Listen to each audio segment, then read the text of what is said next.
there, do people ever get tired of talking about themselves? Because I am like so done already. And also, do other people enjoy listening to other people talk about themselves? I don't know. It's kind of like reading a self biography, I guess, from your shoes. So, welcome back. This is Roxy. This is part 2 of About Me. Hopefully, you haven't gotten bored yet. I'm like, why am I talking about myself so much? But anyway, let's continue the story. So, on the last episode, I did talk about continuing on to talk about my career in this episode and my interests and how I came to be where I am working now. So, in high school, actually, I think it started in middle school. I was always interested in health and nutrition. Of course, as a teenager, it's probably not in the most healthy of ways. So I did read a lot of articles about diet and health and nutrition. I made friends with people who were like also interested in the same thing. We would try to like go on runs together or eat healthier. But of course, a lot of that, when you're a teenager, you do receive a lot of crap and fake news and misleading information from the internet and from people around you, from either friends or adults that just keep spreading all of these false food information and basically the mentality and approach on nutrition that a lot of people have, like fad dieting, fad dieting, or just really any dieting and exercise in general for weight loss. So my interest originally was more kind of on that level. And it's kind of interesting actually, because when you meet a lot of dietitians, a lot of them got into the field because at one point they had an eating disorder or something like that. Same thing as like if you meet a psychiatrist or a mental health counselor, a lot of the times they have some of that interest from when they were younger, because then they themselves wanted to research and look into understanding their own mind better. So I'm not saying that's everyone, but a lot of people did get into the field of nutrition for those purposes. And I can confidently say that I never had an eating disorder, but I feel like a lot of dietitians in general, we kind of maybe grew from being at risk of that being in that cohort as it is, just because we're such like type A people that are perfectionists. And if you look up any dietitian memes, you're going to know what I'm talking about, where it's like a person who's super organized and hyper-focused and passionate about food and is a perfectionist all the time and is super type A. So I do fall into that boat of always being organized and wanting to be the best version of myself, which there's nothing wrong with that. But I think we do have tendencies that can easily place us in the risk category for developing an eating disorder.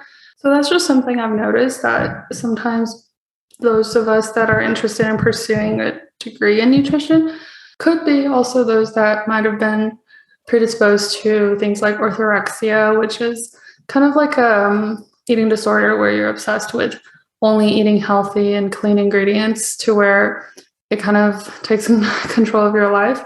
Things like body dysmorphia, where you don't have a factual view about your appearance. But regardless, I always knew I was interested in nutrition and health.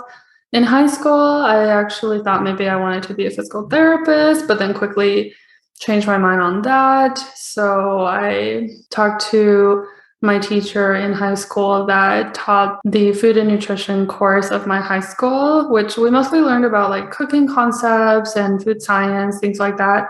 But she gave me some insight about how to become a dietitian.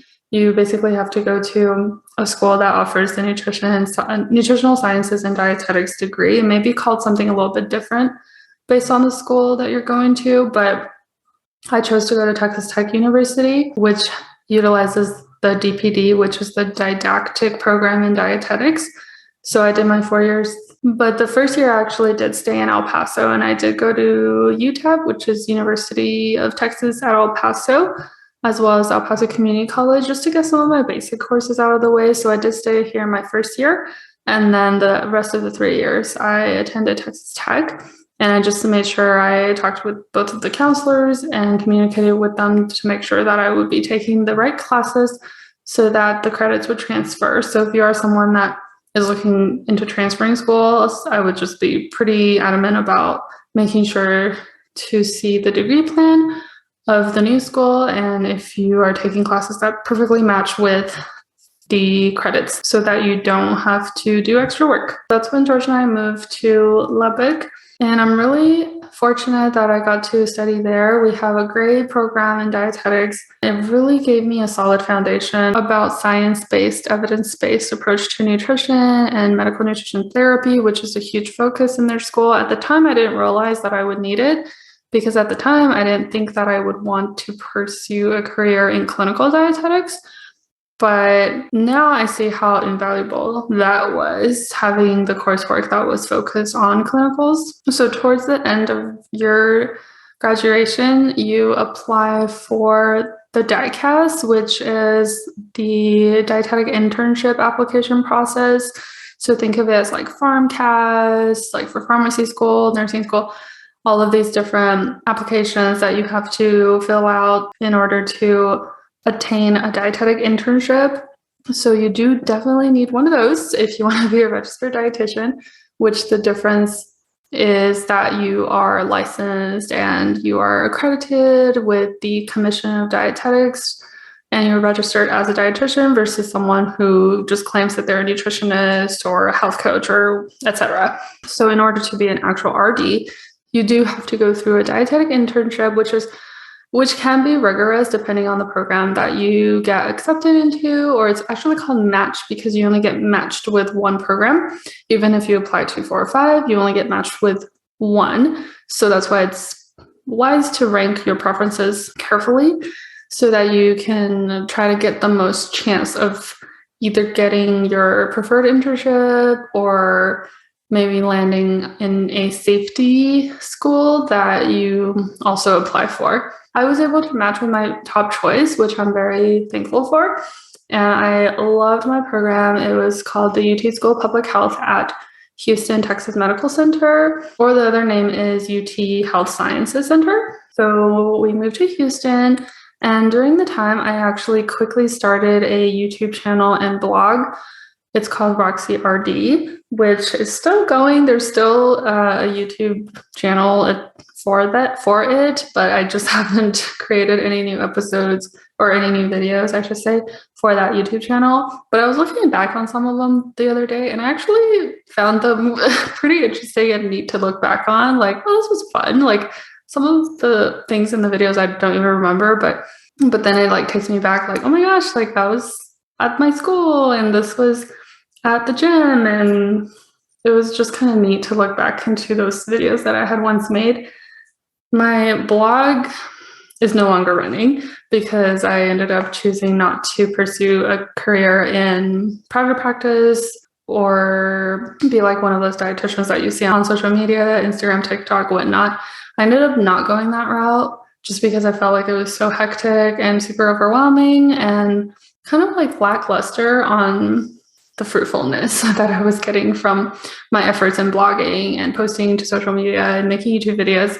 It was fun because I got to explore my creative side, and there were times where I truly had a blast creating content, but I quickly just realized it's not for me. Like, I don't want to be someone who's just constantly creating content to elevate my business or to promote myself, which is very funny. It's kind of like what I'm doing now with the podcast, but at least it's not for my actual profession. This is more a side project, again, for my creative outlet that I desperately need.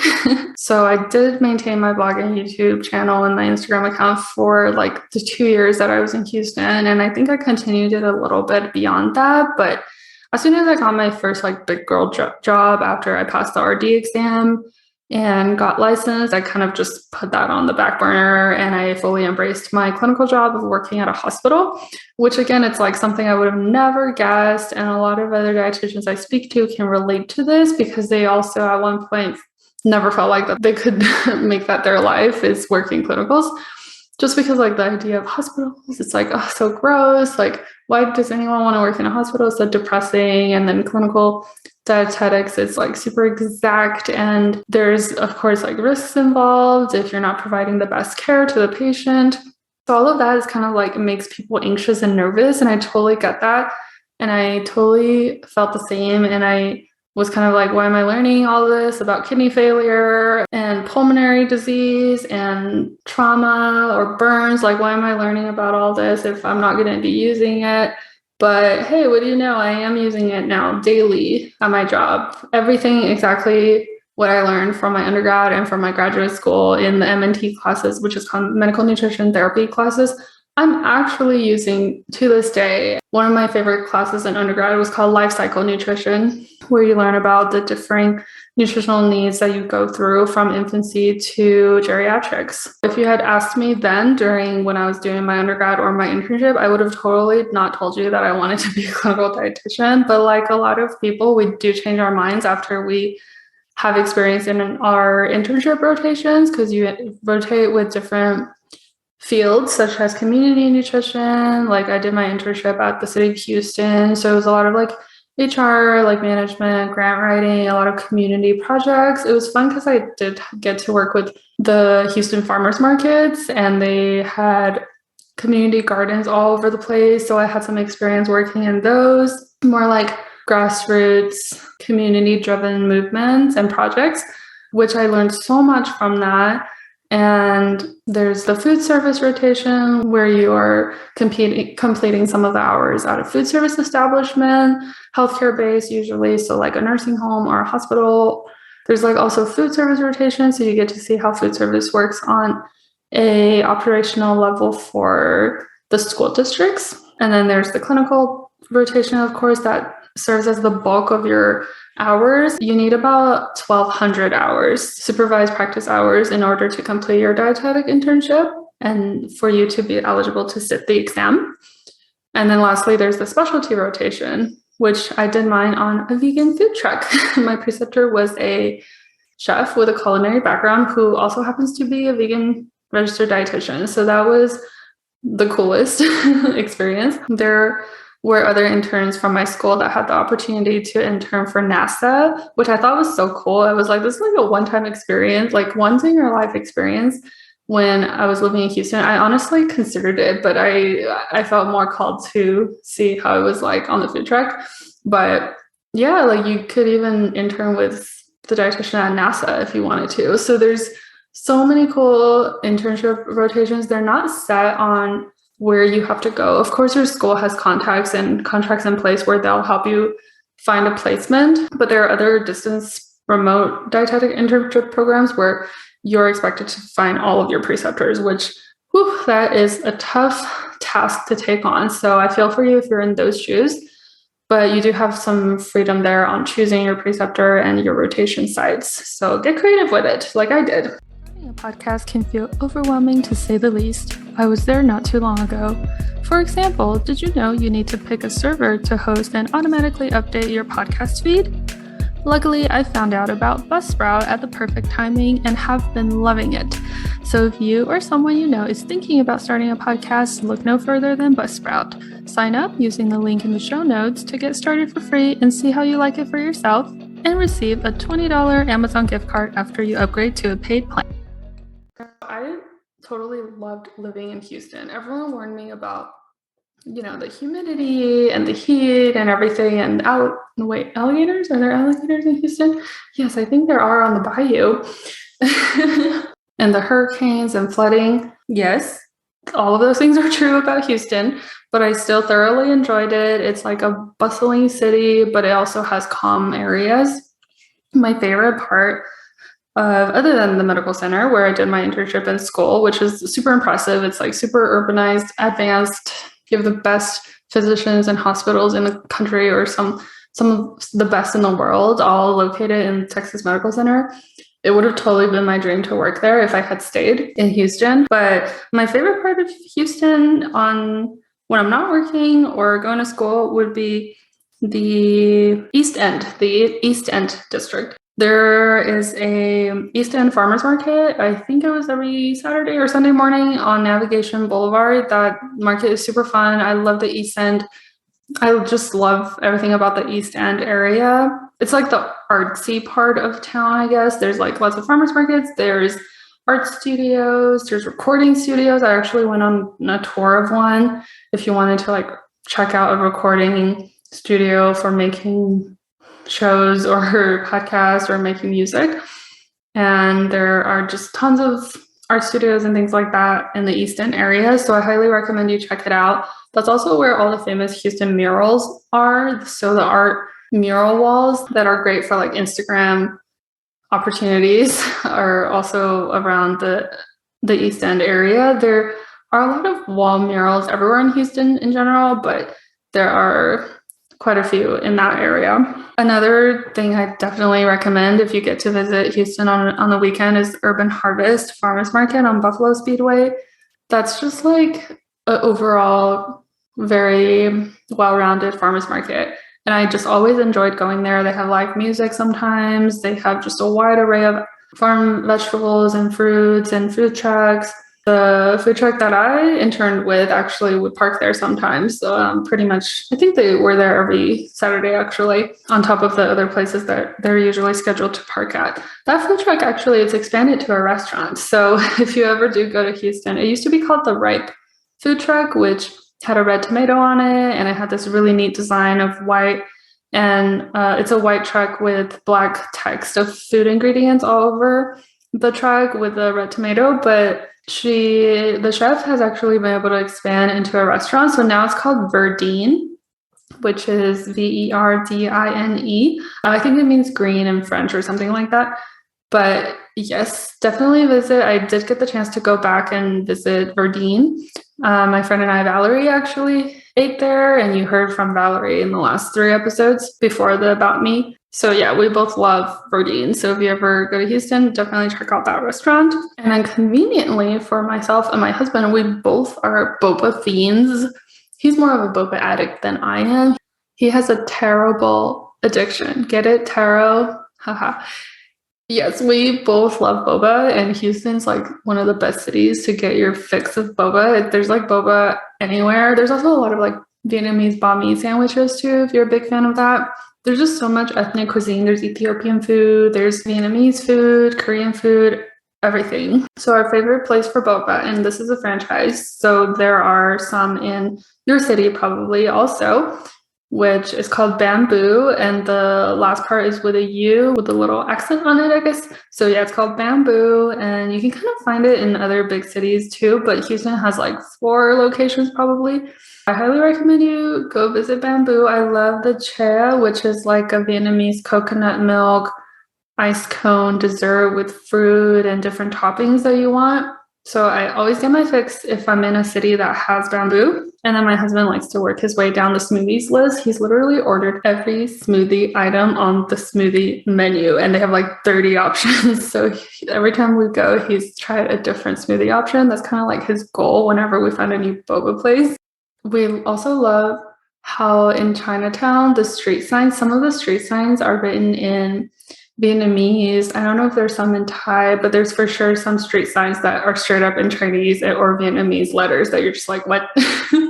And then they'll have like the English name under it, but it'll be like a total different translation. Like there's this street called Turtlewood, and then the characters are like some other, I think it's like Vietnamese, and it's just like totally doesn't make sense at all. Like it sounds like it's a complete different name for that street. But we do love that so much. Like, you know you're in Chinatown because then the street signs are in different languages, and there's so much food. Like you could literally go all the time. We lived maybe 25 minutes away from Chinatown. Sometimes there was a lot of traffic in Houston, so we didn't go like all the time, but we did try to take advantage while we lived in Houston to try to visit Chinatown as much as we could.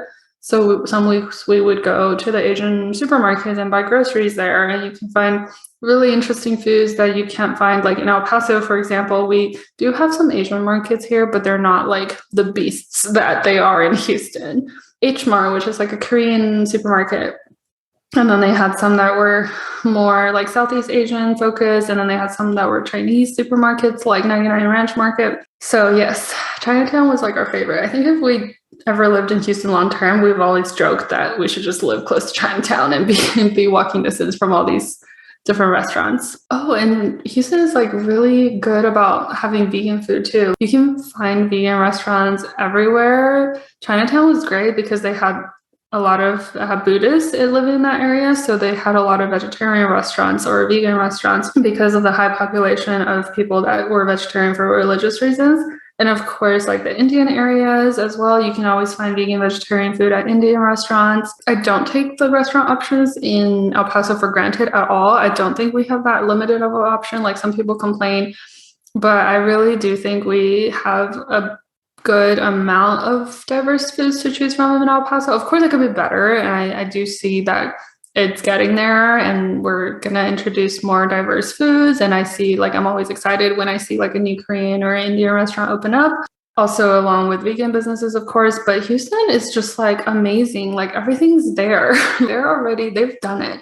And it's funny because I think people think of Houston as like this Texas city where it's like barbecue and ribs and steaks and whatnot, like cowboys. But in my experience, Houston was very plant forward and introduced a lot of new culinary concepts. It was a lot of like new age restaurants and eating establishments. So I completely loved it. Like there's something for everyone, which is why I thoroughly enjoyed it. So it was super easy to be vegan in Houston.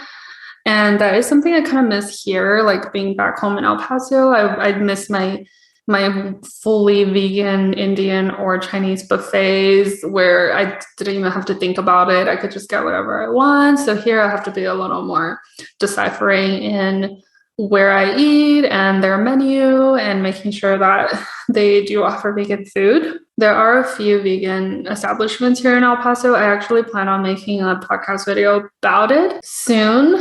There's not as much as I would like, but it's getting there. Like, it's really not that bad. We do have some vegan and vegetarian friendly restaurants and businesses and small business owners here that make plant-based foods. So I really do appreciate that. And I do feel lucky that I do have access to those things in my city. Thanks for listening. You can now drop me a voicemail that might be aired in a future episode. You'll find the link in my Twitter and Instagram bios at MFMP Pod. Subscribe to my YouTube channel by searching Many Faces, Many Places, all in one word. Lastly, make sure to tap the follow button on your favorite podcasting app to stay tuned for new episodes.